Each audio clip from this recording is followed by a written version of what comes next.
आदरणीय सभापति महोदय, मैं आपका बहुत धन्यवाद देना चाहता हूं कि बहुत ही महत्वपूर्ण और देश के लिए और बड़ी आबादी के लिए भारतीय जनता पार्टी की सरकार में एक और बिल आया है। क्योंकि मेरे से पूर्व में जो हमारे साथी बोले हैं वो माननीय सदस्य हमारे साथ नहीं, लेकिन मैं उनके बहुत सारी बातों से सहमत हूं। और अध्यक्ष महोदय, मैं देख रहा हूं जो एक्स कांग्रेस वाले हैं वो ज्यादा बोल रहे हैं।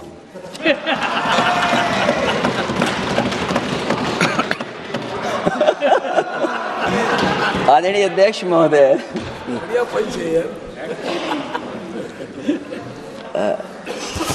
अध्यक्ष महोदय, जो आज बिल पेश हुआ है, मैं हिंदी और अंग्रेजी को जो कुछ समझ सकता हूं वो यही मैं कह सकता हूं कि माननीय मंत्री जी ने ये कहा कि ये उम्मीद है।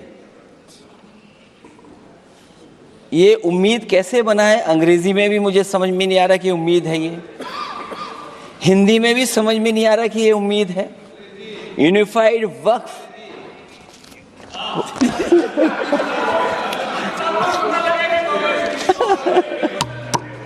अध्यक्ष महोदय, यूनिफाइड वक्फ मैनेजमेंट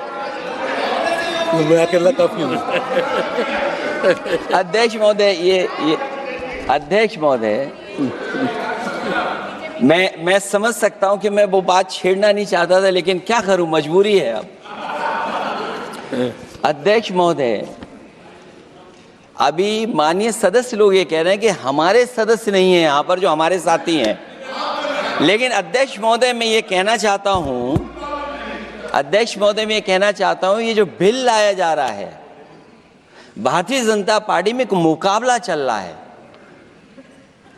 भारतीय जनता पार्टी के अंदर मुकाबला चल रहा है कि खराब हिंदू कौन बड़ा है। और ये बात अध्यक्ष महोदय मैं ऐसे ही नहीं कह रहा हूं।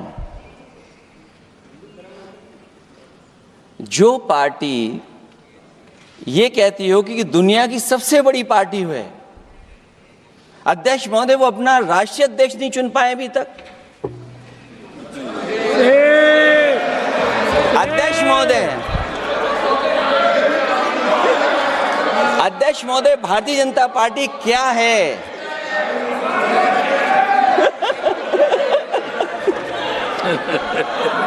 जी, मैं अखिलेश जी ने बहुत हंसते हंसते कहा है, इसको हंसते हंसते जवाब देना। ये सामने जितनी पार्टियां हैं उनका राष्ट्रीय अध्यक्ष उन 5 लोगों को ही चुनना है परिवार के। हमें माननीय अध्यक्ष जी करोड़ों सदस्यों में से 12-13 करोड़ सदस्य प्रक्रिया कर कर चुनना है तो देर लगती है। आपके यहाँ जरा भी देर नहीं लगेगी। मैं कह देता हूं अभी 25 साल तक आप अध्यक्ष हो जाओ, नहीं बदल सकता। अध्यक्ष महोदय, क्योंकि जो बात निकल के आई है वो मैं फिर आगे बढ़ा दूं। अध्यक्ष महोदय, जो बात सोशल मीडिया या और जगह गुपचुप हो रही है, कहीं ऐसा तो नहीं था कि अभी कुछ दिन पहले यात्रा जो हुई है वो कहीं 75 वर्ष की एक्सटेंशन वाली यात्रा तो नहीं थी। अध्यक्ष महोदय, ये जो इस बार जो वक्फ बिल आया है, नाकामी का पर्दा इस बार है वक्फ बिल। और नाकामी को एक आध नहीं है, मैं कई नाकामियां बता सकता हूं। अभी मैं माननीय सदस्यों को सुन रहा था, वो पुराने कई बिल उनके बारे में चर्चा कर रहे थे कि कितने प्रोग्रेसिव बिल लेकर के आए हैं। मुझे याद है मैं उत्तर प्रदेश में उस समय था और मुझे लगा कि शायद इनकी वो बात ठीक होगी। एक ये बहुत तैयारी के साथ फैसला लेकर के आए थे और फैसला ये लिया था आधी रात के आज के बाद नोट नहीं चलेंगे, नोट बंद हो जाएंगे। अध्यक्ष महोदय, उस नोटबंदी नाकामी के बारे में भी तो चर्चा हो जाए कि अभी भी न जाने कितनी जगह पर कितना रुपया निकला जा रहा है, कितना निकल करके आ रहा है। केवल नाकामी नोटबंदी की नहीं, नाकामी बेरोजगारी की भी है, नाकामी महंगाई की भी है, नाकामी किसान की आय दोगुनी नहीं कर पाए वो भी इनकी नाकामी है। मुझे याद है एक माननीय मंत्री जी पूरे देश की नदियों के बारे में बीओडी बता रहे थे, लेकिन माननीय मंत्री जी ये भूल गए कि उनके शहर में, उनके क्षेत्र की जो नदी है उसकी बीओडी क्या है। गंगा क्या साफ हो गई, यमुना क्या साफ हो गई, स्मार्ट सिटी क्या बन गई, क्या गोद लिए हुए गांव इन्होंने गोद से उतार दिए, उनकी क्या दुर्दशा है। इसलिए मैं कहना चाहता हूं, ये नाकामी का पर्दा इस बार वक्फ बिल बना है। और सबसे बड़ी बात तो यह है कि जिसके लिए फैसला होना है उसकी बात को अहमियत न देना भी नाइंसाफी है। अध्यक्ष महोदय, नाकामी केवल यहां तक नहीं है।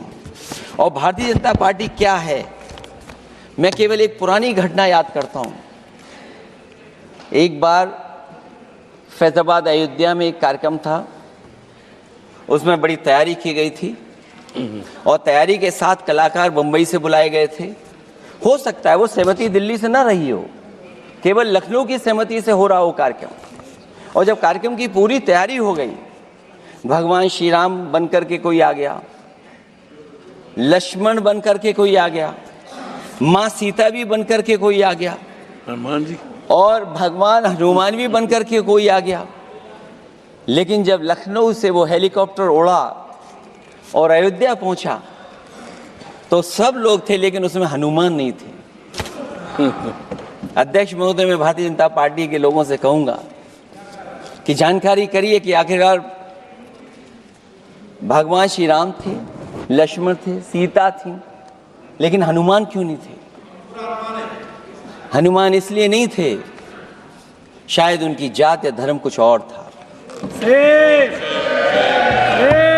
अध्यक्ष महोदय, ये देश मिली जुली संस्कृति से चला है। कुछ हमने सीखा, कुछ उन्होंने सिखाया। और जो लोग ये कहते हैं कि हम सबको बराबरी का हक देते हैं, अभी कुछ दिन पहले ईद निकली है। अध्यक्ष महोदय, वो परंपरा रही है, न केवल मैं जाता हूं बल्कि कोई दल का नेता ऐसा नहीं न जाता हो उस कार्यक्रम में शामिल होने। भारतीय जनता पार्टी के जो मुख्यमंत्री, उप मुख्यमंत्री, वो भी जाते हैं, उप मुख्यमंत्री, सभी धर्मों के नेता आते हैं। लेकिन पता नहीं इस बार क्या साजिश थी, षड्यंत्र था कि वहां पर कुछ पाबंदी लगी हुई थी। अगर किसी कारण पाबंदी लगी हुई थी तो बात समझ में आती है, लेकिन जब जानकारी हुई है, किसी को नहीं पता था कि पाबंदी क्यों लगी है कि आप नहीं जा सकते वहां पर कार्यक्रम में शामिल होने। क्या यही भारत है, यही संविधान हमें रास्ता दिखाता है? अध्यक्ष महोदय, मंत्री जी बताएं हमें, वो खुद